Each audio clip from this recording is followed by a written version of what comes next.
बरं आम्हाला पाडायचं, मग निवडून कोणाला आणणार आहे तुम्ही ती तर सांगा. म्हणजे आमच्या इथल्या विरोधकांनी त्यांची जी काही बदलबच्चे तुमच्याजवळ पाठवले त्याला निवडून आणणार आहेत का ते तरी सांगा एकदा. आणि तुमची इच्छा काय पूर्ण करायची का, इथलं मराठीचं अस्तित्व वार्षिक संपवायचं का, तसं सांगा. तुम्हाला असं वाटतं का माझ्या घराण्याला आमदारकीची लय शिसारी लागली, माझ्या तमाम ज्या मराठा समाजातल्या बांधवांनी हाताच्या पोटासाठी ते सांभाळले. मनोज दादा जरांगे पाटील यांनी माझ्यावरती जे बेछूट आरोप करण्याचा सपाटा सुरू केलेला आहे त्याच्या संदर्भामध्ये मला काही खुलासा करणं क्रमप्राप्त वाटतंय. आणि एक लहानपणापासूनचा एक चळवळीत अण्णासाहेब पाटील यांच्या 82 सालाच्या आत्महत्येनंतर वयाच्या 11व्या वर्षी भगवा झेंडा, कारण 81 साली माझ्या थोरल्या भावानी अशोकराव चुलत भाऊची माझी राऊत, माझे भाऊजीचे भाऊ बबन पवार, माझे मावस भाऊ दत्तू मोहिते, वासंगी माझे राऊतळीवरचे सर्व कार्यकर्ते यांनी कैलासवासी अण्णासाहेब पाटील यांच्यावरती प्रेरित होऊन मराठा महासंघाची बार्शी आणि राऊतसाळ या ठिकाणी स्थापना केली. आणि स्थापना करून पहिल्यांदाच, कारण 77 साली कर्मवीर मामासाहेब जगदाळे यांनी छत्रपती शिवरायांचा पुतळा बार्शीमध्ये आणला आणि तो पुतळा दिमाखाने या ठिकाणी बार्शीमध्ये उभा आहे. परंतु छत्रपती शिवरायांची शिवजयंती या बार्शीमध्ये होत नव्हती, मराठा बांधव एकत्रित होत नव्हता. आणि ते काम माझ्या परिवारानं, माझ्या थोरल्या सर्व भावंडांनी, माझ्या जे काही हितचिंतक आहेत नातेवाईक यांनी या ठिकाणी सुरू केलं बांधवांनो. आणि त्या चळवळीमध्ये वयाच्या 11 वर्षापासून मी एक सक्रिय कार्यकर्ता म्हणून काम केलेलं आहे. वयाच्या 16व्या वर्षापासून ते वयाच्या 26व्या वर्षापर्यंत मी मराठा महासंघाचा अध्यक्ष म्हणून या बार्शी तालुक्यामध्ये काम केलं. आणि बार्शी शहर, तालुका, त्याचबरोबर मंगळवेढ्याला पण मी जायचो, सोलापूरला पण जायचो. त्यावेळेस आमचे आदरणीय बाळासाहेब गव्हाणे, कोरके सर, बिटू जाधव, बार्शीतले आमचे सोलापूरचे आम्हाला सहकार्य करणारे आदरणीय विजय मुळी, दास शेळके, सुनील रसाळे, त्याचबरोबर अण्णासाहेब पाटील यांच्यानंतर आदरणीय ॲडव्होकेट शशिकांत पवार साहेब वडतिले, ही सगळी मंडळी त्यावेळेस आम्हाला मार्गदर्शन करायचे. आणि त्या चळवळीत अत्यंत बालवयापासून वयाच्या 16व्या वर्षापासून मी प्रत्येक आंदोलनं, मोर्चे, लाट्या काट्या खाऊन संपूर्ण बार्शी तालुक्यातील तमाम तालुक्यातील जनतेला, मराठा समाजालाच नाही तर संपूर्ण जनतेला माहित आहे, मला जवळपास 15हून अधिक वेळा मराठा महासंघाचं काम करत असताना अंगावरती गोळी येईपर्यंत पोलीस स्टेशनला मार खावा लागला, माझ्या जमिनी विकायला लागल्या. परंतु मी चळवळ कधी थांबवली नाही. ज्यावेळेस राजकारणामध्ये आलो शिवसेनेचा शहर प्रमुख म्हणून त्यावेळेस मराठा महासंघाची सूत्र बाळासाहेब गव्हाणे व आमचे सगळे इतर पदाधिकारी यांच्याकडे त्या ठिकाणी दिली. मराठा महासंघामध्ये जरी काम करत होतो बांधवांनो, तरी मराठा महासंघाचं ब्रीद वाक्य होतं की सर्व जाती धर्माला बरोबर घेऊन काम करायचं.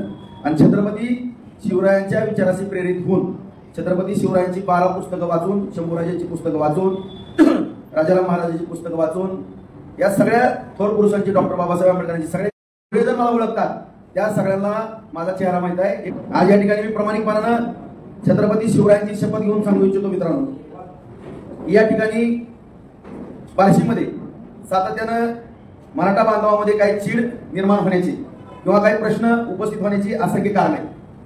कारण या ठिकाणी मी मगाच सांगितलं की या बार्शीमध्ये छत्रपती शिवरायांची शिवजयंती करणं सुद्धा वर्ज्य होतं. आणि त्या काळामध्ये आम्ही जे भावानी जे शिवाजी म्हणायचं म्हणलं तरी पंचायत असायची. अशा प्रतिकूल अशा परिस्थितीमध्ये या ठिकाणी काम करत असताना ज्यांच्याबरोबर काही या बार्शीतले खंडोजी खोपडे काम करतात ते जरांगे दादा पाटलांना बार्शीची पार्श्वभूमी चुकीची सांगतात. माझे असलेले परंपरागत विरोधक त्यांच्या सुद्धा जातीवादाबद्दल मी काही बोलणार नाही, मला काही जातीवादाचा विषय न्यायचा नाही. परंतु परंपरागत सगळ्या महाराष्ट्राला माहित आहे की बार्शी तालुक्यामध्ये लिंगायत मराठा हा वाद आहे, गेली 150 वर्षाचा इतिहास आहे. याच्यापूर्वी पण नरसिंह तात्या देशमुख, डॉक्टर कर्मवीर मामासाहेब जगदाळे, आदरणीय शितुळेताई, मी 85 साली निवडणूक लागली त्यावेळेस 15 वर्षाचा होतो. माझे वडील विठ्ठलराव त्यांनी बाबूराव आप्पांचा प्रचार केला, किसनाबा देशमुख 90ला उभारले, त्या ठिकाणी किसनाबा देशमुखांचा प्रचार केला. नंतर मी विश्वासभाऊ बारबोलेंना आमदार करण्याचं स्वप्न पाहिलं, ती काही अडचणीमुळे उभारले नाहीत. मला नाईलाजानं 99 साली त्या ठिकाणी विधानसभेला उभारावं लागलं आणि या चळवळीतनं मी 300 मतांना पराभूत झालो मित्रांनो. आणि 2004ला सगळ्यात समोड्याने जीवाचं रान केलं. माझ्यासारख्या एका मराठा योद्ध्याला त्या ठिकाणी बार्शीचा आमदार त्या ठिकाणी बनवलं. ही काम करत असताना समाजाची बांधिलकी मी कधीच सोडली नाही. आज ज्यावेळेस गेल्या सरकारच्या आता मी कुठल्याही नेत्याचं नाव या ठिकाणी घेणार नाही कारण दहचा माल लगेच केला जातो की कुठल्या तरी नेत्याचं नाव घेतलं, शेवटी राजकारण करायचं म्हणलं. मी त्यावेळेस शिवसेनेमध्ये पण काम केलं. त्याच्यानंतर आदरणीय नारायण राणे साहेबांबरोबर मला काँग्रेसमध्ये जावं लागलं. त्याच्यानंतर राणे साहेबांच्या अडचणी झाल्या, परत मला शिवसेनेमध्ये जावं लागलं. त्याच नेतृत्वाने मला पराभूत करण्याचा कट केला म्हणून मला भाजपमध्ये परत जावं लागलं. आणि या ठिकाणचा मराठा सुरक्षित राहावा, सगळा समाज बांधव व्यवस्थित राहावा, त्या दृष्टिकोनातून मला काही पक्षांतर करावं लागेल. नंतर मी अपक्ष म्हणून निवडणूक लढवलो. अपक्ष दोनदा माझा एकदा निसटता पराभव झाला, दोनदा मी 10,000 एकदा मतांना पडलो, एकदा 5,000 पडलो, एकदा 3,000, 3 वेळेस माझा पराभव झाला, 2 वेळेस मला आमदार केलं बांधवानो. 4 वेळेस माझ्याकडे पंचायत समितीत येणारा महाराष्ट्रातला पहिला एक बिगर साखर कारखाना असलेला मराठा नेतृत्व करणारा या ठिकाणी राजेंद्र राऊत नावाचा तळागाळातला कार्यक्रम. 15 वर्षे नगरपालिका आली. आजही माझ्याकडे 128 मधल्या 95 ग्रामपंचायत, 135 मधल्या 85 सोसायट्या माझ्याकडे आहेत बांधवानो. जवळपास 40 पैकी 29 नगरसेवक निवडून आले, 6 नगरसेवक विरोधी बाजूचे माझ्याकडे आले. आज पंचायत समितीमध्ये माझ्याकडे सत्ता होती, जिल्हा परिषदमध्ये मी सत्ता आणली बांधवानो. आज बाजार समिती सरकारी माझ्याकडे आहे, खाजगी बाजार समिती मी निर्माण केली. मी जर तळागाळामध्ये सर्वसामान्य शेतकरी बांधवांकरता काम करत नसलो तर मला नाकारलाच. आज बहुसंख्य जवळपास 48 ते 50% मराठा समाज या तालुक्यामध्ये आहे. आज जवळपास या ठिकाणी या शासनाच्या माध्यमातून जवळपास 50,000 एकर जमीन भिजवण्याचा मी प्रयत्न या ठिकाणी केलेला आहे. 1 वर्षाच्या आत 50,000 एकर जमीन ओलिताखाली येते. पुढच्या पंचवार्षिकमध्ये 50,000चं नियोजन केलं. MIDC चालू आहे. मी सर्व स्तरावरती सगळ्याच बांधवाला मी या ठिकाणी रोजगार निर्मिती करून देतो किंवा मराठा समाजाच्या शेतीबाडीची. कधी काळी ऊस जात नव्हता तर स्वतःच्या कुटुंबातल्या पैशातनं कारखान्याला डिपॉझिट करून ऊस शेतकरी बांधवांचा घालवला. 470 कोटी रुपयाची शेतकरी बांधवाला मदत केली बांधवांनो. या सगळ्या गोष्टी करत असताना मराठा महासंघाचं पण काम करत असताना आपल्या सर्व वार्षिकांना राज्यातल्या माझ्या सर्व मराठा समाज बांधवाला विनंती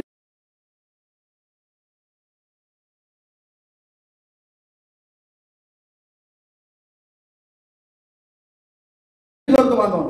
कुणीही नातेवाईक असेल, कुणी असेल तर तुम्ही माहिती लावून 17,000 दाखले माझ्या बंधू भगिनीला मराठा समाजाच्या देणारा महाराष्ट्रातला एकमेव आमदार मी, मराठा आमदार. दुसरा मुद्दा, या ठिकाणी वधूवर मेळावा, परिचय मेळावा वेळोवेळी मराठा समाजाचा घेतला. मराठा समाजाचे सामूहिक विवाह या ठिकाणी मी करून दिले. या ठिकाणी मराठा समाज बांधवांच्या शिक्षणाची ज्यावेळेस अडचण आली त्यावेळेस मी मोठे प्रयत्न केले बांधवांनो. त्याचबरोबर या ठिकाणी 18,000 कुणबी नोंदी हुडकण्याचा या ठिकाणी प्रयत्न केला. आताही कुणबीचे दाखले देण्याचं माझ्याकडे काम चालू आहे. SC/BC सुद्धा दाखले देण्याचं माझ्या ऑफिसवर 10 पोरं या ठिकाणी कार्यरत आहेत. ते काम या ठिकाणी करतोय. आज जिल्हा मध्यवर्ती बँकेवरती प्रशासक जरी असला तरी त्या ठिकाणी माझं बऱ्यापैकी नियंत्रण जिल्हा मध्यवर्ती बँकेवरती आहे. 10 लाख रुपये माझ्या अण्णासाहेब पाटील महामंडळातून मिळावे याकरता मी ठराव करून त्या ठिकाणी घेतला. आज असंख्य काम आज संपूर्ण मराठा समाज बांधवांसाठी या ठिकाणी करत असताना शिवजयंती उत्सव असेल, सगळ्या बारशीला माहित आहे, 40-40, 50-50 हजाराची मिरवणूक आज तागायत 81 सालापासून आतापर्यंत या ठिकाणी या बारशीमध्ये निघते. त्याचबरोबर 1990 पासूनचा मराठा मंदिरांचा प्रश्न होता. त्या ठिकाणी मी ज्येष्ठ मराठा बांधवांना विनंती केली की मी त्यामध्ये हस्तक्षेप करू. सगळ्यांच्या परवानगीनं सगळ्या बारशीकरांना माहित आहे जवळपास 1.25 कोटीहून अधिकचं ते मराठा मंदिर दिमागामध्ये उभा राहिलेलं आहे. 10-15 दिवसामध्ये येऊन त्याकरता माझ्या राऊत परिवारानं 50 लाख रुपयाची सगळं हाताने मदत केली. मी काही उपकार केले नाही समाजावरती. समाजाचेच असंख्य उपकार माझ्यावरती माझ्यासारख्या कार्यकर्त्याला घडवलं. आज माझे जे आदर्श आहेत, ज्यांना मी गुरु मानतो किंवा ज्यांचा आदर्श डोळ्यासमोर ठेवून काम करतो, त्या छत्रपती शिवरायांचा पुतळा शिवसृष्टी निर्माण करण्याचं काम केलं बांधव. प्रत्येक वेळेस मराठा समाज बांधवांच्या कुठल्याही अडचणी सोडवण्याकरता मी कधीच पाठीमागं या ठिकाणी सरकलो नाही, कधी पाठीमागं पाहिलेलं नाही. परंतु एवढं या ठिकाणी काम करत असताना आमच्या मनोज दादा जरांगेला माझ्याबद्दल कुठला संशय कशाचा आला त्याचं पुरावानिशी स्पष्टीकरण केलं तर मला या ठिकाणी आनंद होईल मित्र. आज मी दादांना काही प्रश्न माझ्या मराठा समाज बांधवांनी या ठिकाणी उपस्थित केले. 11 प्रश्न या ठिकाणी उपस्थित केलेले आहेत. त्याची प्रिंट पण माझ्याजवळ आहे. अण्णा शिंदे म्हणून एक कार्यकर्ते आहेत संभाजी ब्रिगेडची, त्यांचा सुद्धा संबंध काहीतरी कुणाशी लावला. ते सुद्धा मराठा चळवळीतले शंभू राजे युवा क्रांतीचे ते कार्यकर्ते. काही काळ त्यांनी मराठा ब्रिगेड संभाजी ब्रिगेडमध्ये सुद्धा बांधवांनी काम केलं. अशा कार्यकर्त्यांनी त्या ठिकाणी काही प्रश्न उपस्थित केले आणि या ठिकाणी माझी नम्रतेची मराठा समाज बांधवाला विनंती आहे बांधवांना, आज या ठिकाणी या महाराष्ट्रामध्ये प्रमुख 6 पक्ष आहेत, आणखीनही काही 10-12 पक्ष आहेत. मग 10-12 पक्षामध्ये राष्ट्रवादी काँग्रेस पवार साहेबांचे, शिवसेना उद्धव ठाकरेंचे, काँग्रेस त्या नाना पटोलेंची थोरातांचे किंवा सोनिया गांधीची असेल. या ठिकाणी शिंदे साहेबांची शिवसेना आहे, अजितदादाची राष्ट्रवादी, भाजपची या ठिकाणी पक्ष आहे, बहुजन विकास आघाडी प्रकाशजी आंबेडकर साहेबांचे आहे, आठवले साहेबांचा RPA पक्ष आहे, राजसाहेबांचा पक्ष आहे. असंख्य असे पक्ष या ठिकाणी काम करतात बांधव. आज प्रामुख्याने महाविकास आघाडी आणि महायुती या दोन्हीमध्ये सातत्याने लढती होतात. आज लोकसभेच्या निवडणुकीच्या बाबतीमध्ये आपल्या संपूर्ण महाराष्ट्राला माहिती की मनोजदादा जरांगेंनी आरक्षणाचा मुद्दा उचलला मित्र, आनंदाची गोष्ट आहे. मला सुद्धा अभिमान वाटला कुणीतरी एक कार्यकर्ता मराठा समाजाच्या बाजूने लढतो. कारण ज्या वेळेस कुठल्याही मराठा नेत्यांनी 58 मोर्चे निघाले होते, सगळ्यात सोलापूरचा मोर्चा विक्रमी होता आणि त्याच्यामध्ये सिंहाचा वाटा या छाव्याचा होता, या मावळ्याचा होता. सगळ्या बार्शीकरांना किंवा सगळ्यालाच माहिती आहे की आणि कुठं जरी मोर्चा असेल, त्या जरांगेदाराची जरी मोर्चे होते तरी त्या मोर्चाला नियोजन कुणाचं आज प्रामाणिकपणा असायचं किंवा कोण सगळी यंत्रणा कुणाची त्या ठिकाणी यंत्रणा लागायची किंवा काय लागायची. कुठलाही मोर्चाला मी किंवा माझ्या परिवारानं सहभाग घेतला नाही असा विषय त्या ठिकाणी नाही. मग समाजाचं राजकारण करत असताना किंवा समाजाचं काम करत असताना राजकारणाचा त्याच्यामध्ये संबंध येण्याचा प्रश्न उद्भवत नाही. मी तर आज अपक्ष आमदार आहे. मी या ठिकाणी भारतीय जनता पार्टीला जरी समर्थन दिलेलं असलं तर या बार्शी तालुक्याच्या विकासाकरता समर्थन दिलेलं आहे. माननीय शिंदेसाहेब मुख्यमंत्री आहेत, देवेंद्र फडणवीस उपमुख्यमंत्री आहेत, अजित पवार या तिघांकडनं पण मी कामं भरपूर मोठ्या प्रमाणामध्ये करून घेतलेली. तर ते माझं कर्तव्य. मला अपक्ष म्हणून निवडून दिल्यानंतर सरकारला गेल्या वेळेस विरोधी पक्षात होतो मी, आता 2.5 वर्षामध्ये सत्ता आल्यानंतर त्या ठिकाणी कामं करून घ्यायचं. परंतु मी कुणाची चमचेगिरी करण्याचा प्रश्न उद्भवत नाही, मला त्याचं घेणं देणं पण नाही. आज मी स्वतः माझी दोन्ही मुलं सगळ्या महाराष्ट्रातल्या मराठा समाज बांधवांना हात जोडून विनंती करतो मित्रांनो, 4,000 कोटीचा निधी मी बार्शी तालुक्यामध्ये आणलेला आहे. माझा बहुत छोटे मोठे कामं घेत असेल, परंतु माझ्या दोन्ही मुलाला मी टेंडर किंवा रजिस्ट्रेशन पासून लांब ठेवलेला आहे. मी दाळ मिल, ज्वारीचं क्लिनिंगचा उद्योग आणि प्लॉटिंगच्या जे राजकारणाविरहित उद्योग आहे, उद्या जरी मला राजकारण सोडायची वेळ आली 0 मिनिटात तरी माझी मुलं राजकारणावरती अवलंबून राहू नये ह्याची मी खबरदारी अगोदरच घेणार आहे. अत्यंत आक्रमक चळवळीतला प्रामाणिक कार्यकर्ता आहे. मला त्याच्याशी त्या राजकारणातून कोण तुकडा टाकत नसलेला चित्ता तर मुळातच नाही. कारण पहिल्यांदा मी गेल्या वेळेस महाविकास आघाडीचं सरकार स्थापन झालं, उद्धवसाहेब मुख्यमंत्री झाले आणि मी विरोधी पक्ष नेत्याला पाठिंबा दिला. हा पक्ष आमदार सत्ताधाऱ्याला पाठिंबा देताना मी उलट्या प्रवाहात पावणारा मास आहे आणि असा विरोधी पक्षाला पाठिंबा त्याची जाणीव ठेवून या सरकारनं मला मोठ्या प्रमाणामध्ये माझ्या तालुक्यातलं सिंचन वगैरेचं काम या ठिकाणी केलेलं आहे. आणि या ठिकाणी या मराठा चळवळीमध्ये मनोजदादा जरांगे या ठिकाणी ही चळवळ तुम्ही उभा करत असताना सगळ्या असंख्य मराठा समाजाच्या सगळ्याच पक्षातल्या आमदारांनी तुम्हाला मदत केलेली. कुठल्याही एका आमदारांनी खिशात हात घातला नाही असा विषय नाही. सगळ्यांना प्रत्येकाला ज्या समाजामध्ये जन्माला घातलं त्या समाजामध्ये कळकळ असती. तुम्ही जे एकटे मराठा समाजाचे मालक आहेत, कृपया हात जोडून माझी विनंती आहे, तुम्ही समजू नका. तुमचा भ्रम किंवा गैरसमज झालेला आहे की तुम्ही एकटेच मालक चालले. मी काय गोष्टी पुढे बोलणार आहे मराठा समाज बांधवांना, महाराष्ट्रातल्या तमाम काय घटना. आणि मी त्या ठिकाणी जरांगे दादा तुम्ही उपोषणाला बसला, त्या ठिकाणी लाठीचार्ज झाला, तो भाग वेगळा आहे. वस्तुस्थिती काय होणार आहे पुढे मला माहित आहे सगळं. मी पण इतका चळवळीतला कार्यकर्ता आहे, 4थी पासून मॉनिटर आहे, दोनदा आमदार झाले. मला सगळं जे कळते राजकारण कळतं. मी काही इतका खुळा नाही. परंतु तुम्ही समाजाचं नेतृत्व करताय त्याच्याबद्दल आम्हाला आनंद. त्यामुळं तुमची SITची चौकशी लागली. आम्ही गृहमंत्र्याला त्या ठिकाणी सांगितलं की समाजाचं नेतृत्व एखादा करत असेल तर ती चौकशी थांबवा. त्या पद्धतीचा शब्द सुद्धा तुम्हाला घेऊन आलो, ती शब्द सुद्धा तिथं दिला. हा सगळा उभा महाराष्ट्र जाणतो. दुसरा मुद्दा, माझ्या मराठा समाज बांधवावरती गुन्हे दाखल झाले. मी 15-16 आमदारांनी माननीय शिंदे साहेबांची भेट घेतली, गृहमंत्र्यांची भेट घेतली. नाव सुद्धा घेत नाही, त्यांचं नाव घेतलं की कुणाला एलर्जी होती कुणाला माहिती, त्यांचं नाव सुद्धा घेतलं नाही मी इथं. आणि त्यांना आम्ही सांगितलं की अजिबात या ठिकाणी गुन्हे दाखल, सगळ्याच आंदोलनातले गुन्हे मागे घेतात, काही गुन्हे मागे घेण्यात. परंतु जे गुन्हे जे मोठे गुन्हे दाखल झाले 307 किंवा 353 हे जर डायरेक्ट मागे घेतले तर त्या ठिकाणी कुणीतरी कोर्टामध्ये याचिका दाखल करत त्याला रितसर लॉ डिपार्टमेंटचं मत घेऊन काही गुन्हे कमी करण्याची सरकारची पण प्रक्रिया आहे. मला चळवळीतला काय सरकार म्हणून बोलत नाही, मी सरकारची बाजू घ्यायचा काय संबंध नाही. मी मराठा कार्यकर्ता किंवा चळवळीतला कार्यकर्ता म्हणून या ठिकाणी बोलतो. आज या ठिकाणी मनोजदादा तुम्ही उपोषण केलं, तुमच्या उपोषणाचा सन्मान माझ्या तरी जीवनामध्ये मी मगा सांगितलं की 11व्या वर्षी भगवा झेंडा खांद्यावरती घेतला. आम्ही तुळजापूरला सुद्धा गेलो मराठा चळवळ ते करत. त्या ठिकाणी तुळजापूरच्या आई जगदंबेच्या पुढं सगळ्यांनी बोटं फाडली आणि रक्ताची टिळे लावली बार्शीतल्या मराठा समाजाने आणि मराठा चळवळ उभी करायचं प्रतिज्ञा केली आणि ती उभा पण केली आणि या ठिकाणी बार्शीमध्ये सक्सेस पण आजपर्यंत करून दाखवलेली. परंतु त्याला दृष्ट लावण्याचं काम कुठल्याही इथल्या खंडोजी खोपडेचे बार्शीतले काय जे फोटो तुम्हाला मनोजदादा पाठवतो, पवार साहेबांच्या बशा उचलत्यात, आमच्या विरोधकाच्या बशा उचलत्यात, चपल्या उचलत्यात, बॅगा उचलत्यात, असल्या आमच्या इथल्या बार्शीतल्या काही खंडोजी खोपडेचे त्यांनी तुम्हाला घेरलंय. आणि राजाराव कसा आहे काय ही जी ऐकून घेण्याची मानसिकता आहे, तुमच्याकडे संयम नावाची कुठली चीज नाही. मला तुम्हाला कुणी एका सेकंदात काय बोललं की सगळ्याचीच आयमाय काढता. अरे तुम्ही मुख्यमंत्र्याची आयमाय काढता, रिटायरची आयमाय काढता. ज्या विखे पाटील साहेबांच्या घराण्याने आशिया खंडातला पहिल्यांदा साखर कारखाना उभा केला, ज्या मराठा समाजाचा ऊस न्याला, गाळला, मेडिकल कॉलेज केलं, शिक्षण संस्था मराठीच्या पोरांना शिकवलं झाला, त्यांची सुद्धा आयमाय तुम्ही काढता. सगळ्याच मराठ्याच्या नेत्याची आई माहिती तुम्ही करायला लागला. आज तुम्हाला माहिती आहे, मला कळतंय बहुतेक तुमच्यापेक्षा वय माझं जास्त असेल, तुमचं कमी, बहुतेक कमी असेल, माझं 55 आहे, 45 वय असेल, तुमच्यापेक्षा थोडा अनुभव मला जास्त आहे आणि या चळवळीत तर जास्त काम केलं असेल. मग आता त्या आंतरवाली सराटीला दुर्दैवी घटना घडली हा तुमचा उदय झाला, परंतु तुम्ही तर त्या गोंधळामध्ये तुम्हाला तर एक थेंब पण रक्त निघलं नाही. हो आई माझं डोकं फुटलंय, जमीन टाकायत माझ्या पाय फाटल्यात, पाठीवर छातीवर वार आहेत माझ्या, वार आहेत माझ्या जमिनी किती गेल्या ती बघायला ह्या जरा एकदा. इथल्या मराठाला जी खरं प्रामाणिक मराठी आहेत, जे छत्रपतीचे मावळे ओरिजिनल आहेत नाही तर त्यांच्याकडनं एकदा ऐका आणि पत्रकार परिषदेमध्ये लाईव्ह ऐका, मग नेमकं कळण खरा छत्रपतीचा मावळा या बार्शीमध्ये काम करणारा कोण आहे. कुणाचं पण ऐकून काही इथं बोलू नका, कुठल्याही मराठ्याला शिव्या देण्याचा तुम्हाला नैतिक अधिकार नाही. हे राजकारण आहे मित्रांनो. सगळ्या मराठा समाज बांधवाला सांगतो, हात जोडून सांगतो, सगळ्या पक्षामध्ये मराठ्याचे आमदार आहेत मित्रांनो. आज माझ्या अंदाजे कमीत कमी 145 288 पैकी 145च्या पुढं किंवा 1-2-3 आमदार कमी जास्त असतील. आज आमदारांची संख्या मोजा मित्रांनो.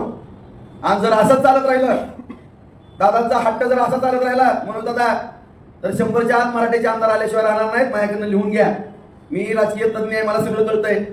तुम्ही कुणाचे आमदार पाडायला चालला? अरे तुम्ही ज्या पक्ष कुठल्या का पक्षात काम करणार कोण पण, तुम्हाला काय त्याशी घेणं देणं आहे? तो मराठा चळवळीची बांधील आहे का नाही तेवढं बघा. मी कुठल्या पण पक्षात, मी बहुजन विकास आघाडीमध्ये काम करेन, प्रकाश आंबेडकरांच्या, मी आठवले साहेबांच्या आरपीआय मध्ये काम करेन, मी भाजपमध्ये काम करेन, मी शिंदे साहेबांच्या शिवसेनेत काम करेन, दादाच्या राष्ट्रवादीत काम करेन, पवार साहेबांच्या करेन, उद्धव साहेबांच्या करेन किंवा काँग्रेसमध्ये करेन. तुम्हाला काय करायचं कुणाच्या पक्षात?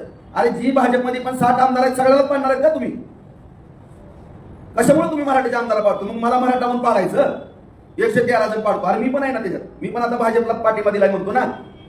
बरं आम्हाला पाडायचं, मग निवडून कोणाला आणणार आहे तुम्ही ती तर सांगा.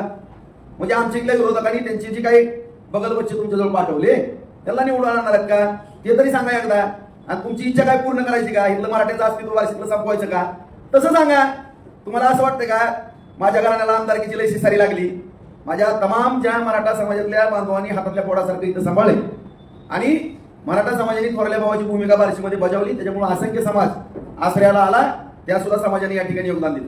या ठिकाणच्या तालुक्यातल्या जनतेला मी सुद्धा प्रामाणिकपणाने विचारणार आहे, बाबा आमचं नेतृत्व तुम्हाला आवडते का? जर जनता म्हणली आवडतं, आम्ही उभं राहू. आम्ही विचारू आम्ही कशा पद्धतीने उभं राहू. आम्हाला योग्य वाटलं आम्ही उभं राहू, नाही योग्य वाटलं आज या पत्रकार परिषदेत जाहीर करतो मित्रांनो. उद्या दुसरा सुद्धा एखादा मराठा कॅन्डिडेट असेल त्याला सुद्धा आम्ही या ठिकाणी जाहीर पाठिंबा देऊ आणि त्याला निवडून आणण्याची भूमिका या राऊत घराण्याची असेल. कुठली लालसा आम्हाला या आमदारकीची नाही. जसं स्वप्न दादा तुम्हाला मुख्यमंत्री पदाचं पडायला लागलेलं दिसतंय, मला तुमचं मंत्रिमंडळ पण तयार आहे हे ऐकतोय मी. आता इतपत खरं खोटं मला माहित नाही पण ऐकतोय मी. परंतु तुमचा सन्मान या ठिकाणी एकनाथ शिंदे सारख्या एका रिक्षावाल्या मुख्यमंत्र्यांनी ठेवलेला आहे, ह्याची पण तुम्ही जाणीव ठेवा दादा. या पत्रकार परिषदेच्या माध्यमातून मराठा समाज बांधव महाराष्ट्रातला ऐकत असाल, हात जोडून नम्रपणे सांगतो, महाराजांची शपथ घेऊन सांगतो मराठा बांधवांनो, तुम्ही आठवा ते जुने दिवस विसरू नका. कोणी 1982 साली ज्या माझ्या कैलासवासी अण्णासाहेब पाटलांनी डोक्यात गोळी घालून आत्महत्या केली, इतिहास विसरू नका. कोणी इतिहास अजिबात विसरू नका. त्या अण्णासाहेब पाटलांच्या बाबतीमध्ये कुणी वेदना व्यक्त केल्या सरकारनं मला सांगा. ज्या एवढ्या थोर महात्म्याचं बलिदान त्या ठिकाणी दिलं गेलं, बलिदान त्या ठिकाणी त्यांना त्याग करावा लागला जीवनाचा. मित्र जीवन संपवलं तरुण वयात मित्रांनो. कुठल्या सरकारने दखल घेतली नाही, कोण कोणत्या सरकारमध्ये होतं बघा. परंतु आज प्रत्येक गोष्ट मी सरकारची तरफदारी करत नाही, चमचेगिरी करत नाही, पण खरं आणि खोटं या ठिकाणी समजून घ्या. माझी हात जोडून विनंती आहे. आज या ठिकाणी माझ्या माहितीप्रमाणे मला जेवढं कळतंय या राजकारणामध्ये किंवा समाजकारणामध्ये काम करतो बांधवांनो, तमाम माझ्या महाराष्ट्रातल्या मराठा बांधवांना मी सांगू इच्छितो की आज या बार्शी तालुक्यामध्ये सुद्धा 1870 इंग्रज सरकार होतं, ते 1930 पर्यंतच्या मराठा कुणबी नोंदी या ठिकाणी बार्शी नगरपालिकेमध्ये सापडल्या गेल्या. आज ग्रामीण भागातल्या सुद्धा रेकॉर्ड रूम मध्ये नोंदी सापडल्या. 18,000 नोंदी शोधण्याचं काम या तळमळीच्या कार्यकर्त्यांनी केलेलं आहे. सगळ्या बार्शीकरांना माहित आहे. उर्दू सुद्धा शिक्षक आणले, रात्र बसवले, सगळा स्टाफ बसवला. 18,000 नोंदी एवढं. आज जवळपास या बार्शी तालुक्यामध्ये 2.25 लाख मराठा समाजाची संख्या आहे मित्रांनो. मी आज जबाबदारीने सांगतो प्रामाणिकपणा, कमीत कमी 70 ते 75% समाज आज कुणबी ओबीसी मध्ये समाविष्ट झालेला आहे. मला म्हणून दादा तुम्हाला एवढीच विनंतीपूर्वक विचारायचंय, ज्या अण्णासाहेब पाटलांना आपला जीव द्यावा लागला, गमावा लागला, त्यांचा कुणी विचार केला नाही. परंतु तुम्ही उपोषणाला बसले होते, उपोषणाला बसल्यानंतर माननीय शिंदे साहेब मुख्यमंत्री आहेत, त्यांच्या सरकारनं दखल घेतली. शिंदे साहेबांच्या सरकारनं दखल घेतली, शिंदे समितीची स्थापना केली आणि सगळ्या कलेक्टरला आदेश दिले कडक सगळे रेकॉर्ड तपासा. रात्र सगळी माणसं बसवली तपासाला, सगळे महसूल कर्मचारी तपासाला बसवले. मित्रांनो, सगळ्या नोंदी ओळखल्या गेल्या. तुमच्या कोणात नाही ऐकलो 50 लाख नोंदी सापडल्या, 40 लाख तुम्ही सांगितलं. माझ्या आंदोलनाला यश आलं, एवढ्या नोंदी सापडल्या. मग आज या तमाम महाराष्ट्रातला माझ्या अंदाजानं तुम्ही जी आकडेवारी सांगितली त्यामध्ये जवळपास 50% होऊन कुणबीमध्ये पहिला विदर्भातला समाज गेलेला आहे. काही मोठ्या मोठ्या लोकांना पूर्वी ओबीसीचे दाखले मिळत होते, गपचूप काढायचे. कुठल्या तरी एखाद्या कलेक्टरनं सांगितलं की, परंतु ही मराठा समाजाची चळवळ उभी राहिल्यानंतर ज्या नोंदी सापडल्या गेल्या त्यामुळे 50% मराठा समाज हा कुणबीमध्ये गेला. काय कोकण मधल्या मराठा समाज बांधवांची मागणी आहे की आम्हाला ओबीसी समाजामध्ये नको, आम्हाला स्वतंत्र मराठा म्हणूनच आरक्षण पाहिजे. त्याकरता सुद्धा 2 मतप्रवाह या ठिकाणी मराठा समाजामध्ये येऊ लागल्यामुळं या ठिकाणी दोन्ही मराठा समाजाचं समाधान करण्याच्या दृष्टिकोनातून मराठा समाजामध्ये वाद लागू नये किंवा दरी पडू नये म्हणून या ठिकाणी माननीय शिंदे साहेबांच्या मार्गदर्शनाखाली या ठिकाणी एसईबीसीचं सुद्धा 10% आरक्षण त्या ठिकाणी देण्यात आलं. ही वस्तुस्थिती आहे. मग मला या ठिकाणी सांगा, आज एसईबीसीच्या खाली 10% आरक्षण दिलं गेलंय. कुणबीतला विदर्भातला तर मराठा समाज आहेच. मग माझ्या माहितीप्रमाणे 50% कुणबीमध्ये मराठा समाज समावेश झालेला आहे. तो मराठा समाज कुणबीमध्ये जात असताना 83 नंबरला आपला समाज त्या ठिकाणी आहे. मंडल आयोगाच्या शिफारशीप्रमाणे कुणबी मराठा कुणबी त्याकरता कुठल्याही ओबीसी समाजाचा विरोध नाही. आज ज्यावेळेस कुणाचा काही संबंध नव्हता 94 सालामध्ये माननीय मोठ्या पवार साहेबांनी GR काढला 16%. त्याच्यावर तुम्ही एक शब्द बोलत नाही. माझ्यासारख्या मराठा समाजातल्या आज बोललो नाही. कार्यकर्त्याला शंका यायला लागल्यात. बार्शीतल्याची चळवळीत काम केलेले आहे त्याच्यावरती दादांचं काय वाक्यताच नाही. त्याच्यामुळे किती नुकसान झालं ह्याच्याबद्दल काय नाही. परंतु आज ज्या माननीय मुख्यमंत्री एकनाथ शिंदे साहेबांच्या मार्गदर्शनाखाली मग फडणवीस उपमुख्यमंत्री असतील मला यांनी समाजासाठी जे निर्णय घेतले ते आज कुणबीचे दाखले मिळायला लागले. अण्णासाहेब पाटील महामंडळाच्या माध्यमातून 6000 कोटी वाटप झालं. एसईबीसीचं आरक्षण त्या ठिकाणी मिळालं. सारखी योजना आहे. मराठा समाजातल्या तरुणाला परदेशातल्या शिक्षणाचा विषय आला. ओबीसी समाजाप्रमाणे मराठा समाजाच्या पण मुलांना फी त्या ठिकाणी मिळू लागली. त्याचबरोबर मुलींच्या बाबतीमध्ये सुद्धा मुलींची शिक्षणाची अडचण होती. आज शिंदे साहेबांच्या मार्गदर्शनाखाली फडणवीस असतील किंवा अजितदादा असतील यांनी जो निर्णय घेतला त्यामध्ये 100% मुलींना शिक्षण माफ केलं. अहो, ही मराठा समाजाची तीव्रता पाहून किंवा भावना ओळखून आज ह्या सरकारने निर्णय घेतले. मग जुन्या सरकारनं एवढं हाणमार केली, अण्णासाहेब पाटलासारखं थोर व्यक्तिमत्व आपल्याला गमावं लागलं. परंतु तुम्ही भाग्यवान आहेत, तुम्हाला ती मराठा समाजाचं क्रेडिट घेताही नाही. आज उपोषण सोडायला तहसीलदार पण लवकर जात नाही दादा, पण महाराष्ट्र राज्याचे मुख्यमंत्री तुमचं उपोषण सोडायला गेले. हायकोर्टाचे 3 माजी न्यायाधीश तुम्हाला समजून सांगायला गेले. माझ्यासारखा तळमळीतला कार्यकर्ता तुम्ही दुसऱ्यांदा उपोषणाला बसले त्यावेळेस तुमचं उपोषण सोडायला मी विनंती केली मुख्यमंत्री साहेबाला, फडणवीस साहेबाला आणि त्या ठिकाणी अजितदादांना. तुम्हीच मला म्हणले जावा निरोप घेऊन या. मी शंभूराजांना घेऊन आलो. तिथल्या कलेक्टरला एसपीला पण माहित आहे आणि मला पण माहित आहे दादा. मला आता बोलायला लावू नका. मी सगळ्या तमाम मराठा समाजाला या माझ्या राजाची शपथ घेऊन सांगतो, हे उपोषण सोडायला कोणी येऊ न येऊ, जसं तिसरं उपोषण सोडलं तसं उपोषण सोडणार होतं. याचं उपोषण सोडण्याकरता सरकारची सुद्धा मानसिकता नव्हती. माननीय मुख्यमंत्री साहेब सुद्धा म्हणले ते राजेंद्र तू महागारी आहे, त्यांचा हट्ट किती पुरवायचा. तुम्ही मुख्यमंत्र्याला शिव्या देता, तुम्ही उपमुख्यमंत्र्याला शिव्या देता, तुम्ही ज्या रिटायरच्या न्यायाधीशाला सुद्धा शिव्या देता आयमाईवर. तुम्ही सगळ्या आमदारांची आयमाई करता, तुम्ही सगळ्या मंत्र्यांची आयमाई करता, सगळ्या मराठा नेत्यांची आयमाई करता. अरे कशामुळे बाबा, काय तुम्ही आम्ही काय पाप केलंय तुमचं? आम्ही मराठा समाजामध्ये जन्माला आलो आणि आम्ही आमदार खासदार झालो म्हणून तुम्ही आमची आयमाई करता का? गरजवंत मराठा, आम्ही गरजवंत मराठ्यासाठी लढलो नाही का? आमच्या पण हाताला फोडी सुरू आम्ही ज्यावर उपटलो. सगळ्यात मराठ्याच्या नेत्यांनी काम केलं, तुम्हीच एकटे आता काम करता का? अरे मगाच मी सांगितलं की विखे पाटील घराणे आशिया खंडात साखर कारखाना पहिला काढला. आज या महाराष्ट्र राज्यामध्ये जवळपास 60% जमीन मराठा समाजाची आहे बांधवांनो. 90% साखर कारखाने मराठा नेत्यांचे आहेत.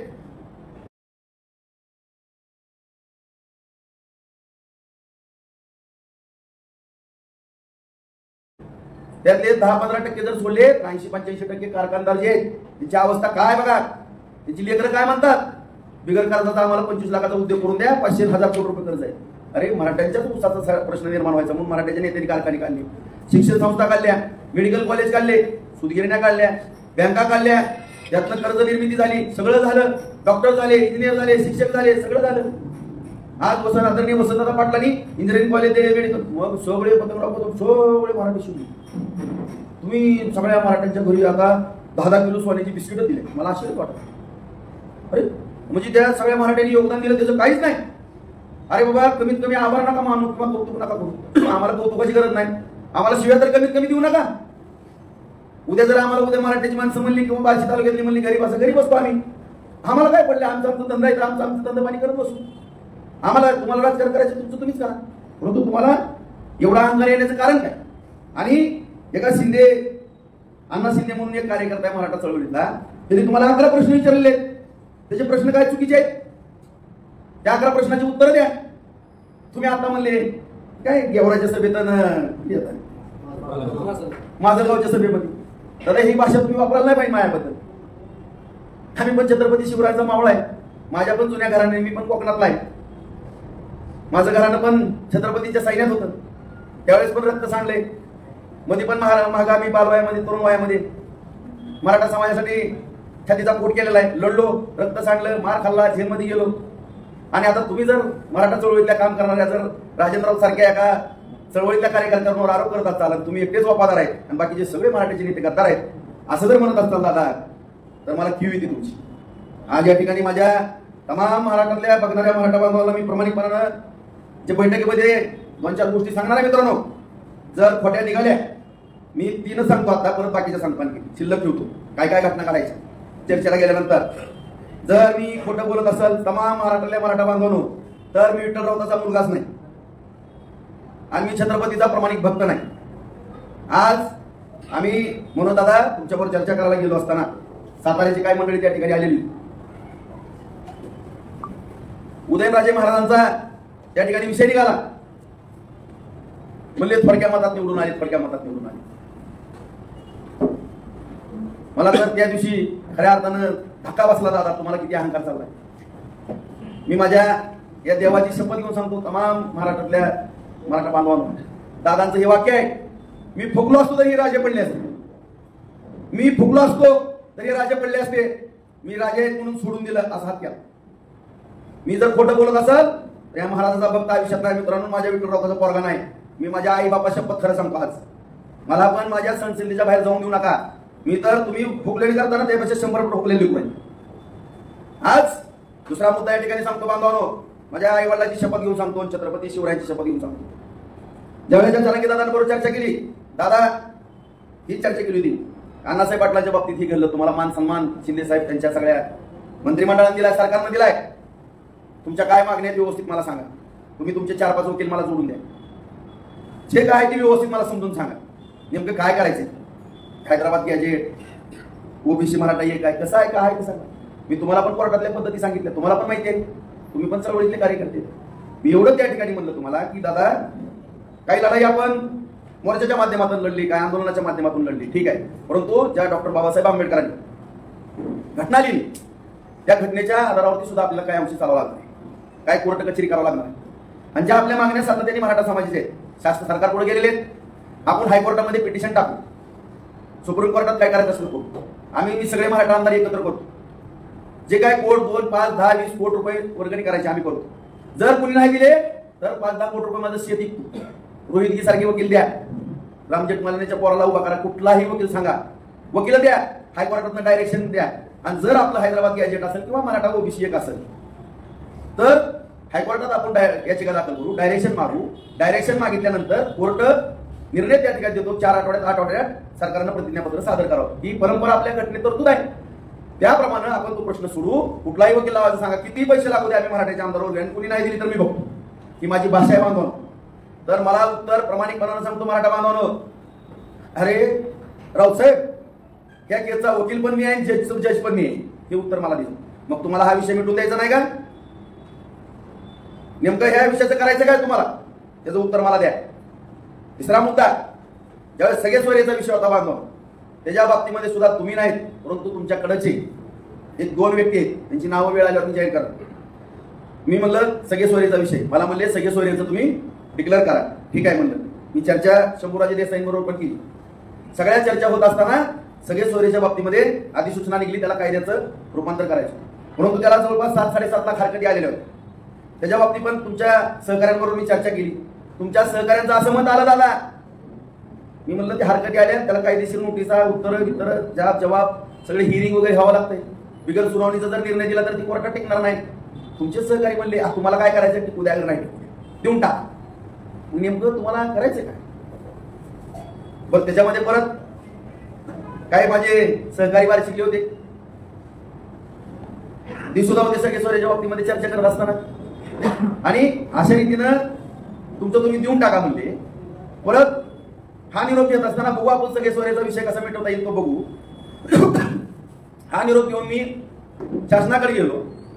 शासनाकडनं आम्ही परत तुमच्याकडे आलो. तुमच्याकडे आल्यानंतर तुम्ही आणखी हातभर दिली ह्याच्यामध्ये एवढं वाढवा.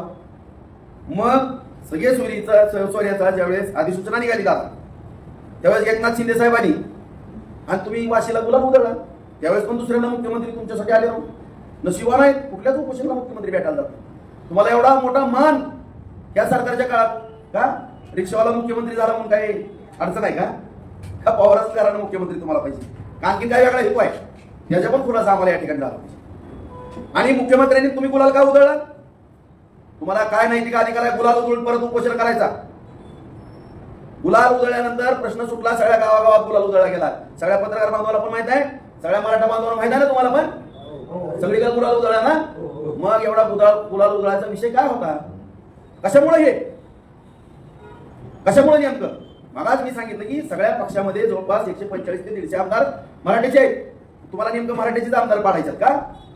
तुमचा उद्देश कशा पद्धतीचा आहे तो आम्हाला काही लक्षात येत नाही. त्यामुळं या बार्शी तालुक्यातल्या काही मराठा समाज बांधवांनी तुम्हाला प्रश्न विचारले. 11 प्रश्न आहेत.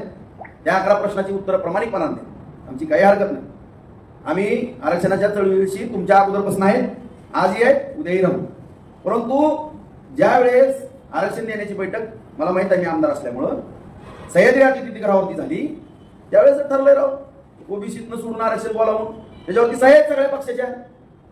पवारांची सही आहे, उद्धव साहेबांची सही आहे, नाना पटोलेंची आहे, सगळे जेवढे पक्ष आहेत तिकडे शिंदे साहेबांची आहे, त्या फडणवीस साहेबांची आहे, ह्याच्यातली पक्षाची आहे, अजितदादांची आहे.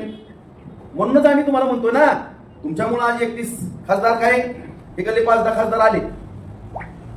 गरजवंत मराठा सांगितलं तुम्ही की महायुतीला मतदान करू नका. बरं, महाविकास आघाडीचे खासदार आले, आले आनंद आहे, कुणीतरी आले.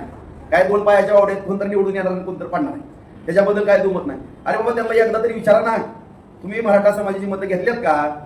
ही जर म्हणले होय बाबा आम्ही मराठा समाजाच्या मतावरती निवडून आलोय, अरे मग त्यांना लिहून तुम्ही ओबीसीतनं आरक्षण द्या म्हणून कुणी अडवलंय तुम्हाला? बरं, उद्या दादा तुम्हाला बार्शीतल्या मराठ्यांनी काय विचारलंय दुसरं की महायुतीच्या सरकारनं जर ओबीसीतनं आरक्षण देत नाहीत म्हणतात तर महाविकास आघाडीला जाहीरनामा प्रसिद्ध करायला हवा ना. उद्या आम्ही निवडणुकीला सामोरं जात असताना उद्या मराठा समाजाच्या जीवावरती आम्ही जर महाविकास आघाडीचं सरकार आलं तर आम्ही ओबीसीतनं आरक्षण देऊ, जाहीरनामा जाहीर करायला हवा. नाहीतर मुदत घ्या, महिन्याच्या आत आम्ही आरक्षण ओबीसी समाजातनं उद्या म्हणून ना, ह्या आघाडी सरकारनं काय आघाडीच ना, उद्या म्हणून ना केंद्राकडे जावा आणि बोल्या होईस तर खुर्चीवर मुख्यमंत्र्याच्या बसा. म्हणजे शिंदेला मुख्यमंत्री पदावर घालून नेमकं कुणाला करायचंय? महायुतीतनं तर मुख्यमंत्री शिंदे आहेत, महाविकास आघाडीतनं म्हणतं कोण मुख्यमंत्री पद मागतंय? नेमकं कुणाला शिवाय देत आहे तुम्ही? काय चाललंय? आणि नेमकं नीट समजून तरी विषय घ्या तुम्ही. का मराठा समाजाने तुमचा आदर केला, तुमचा मान सन्मान केला, हो कशाला कुणाच्या वाटत जायचं म्हणून सगळी मराठीचे आमदार बिचारी गप बसतात, सगळे मंत्री माजी मंत्री गप बसतात, तुमच्या शिव्या खात्यात आय माय काढता. मला तर म्हणता संडासला बसला मुताला गेला, ही भाषा आहे का तुमची?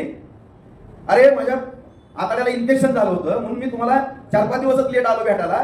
आम्हाला संडासमध्ये बसला काय अशा जर भाषा काय पद्धत आहे का ही बोलायची?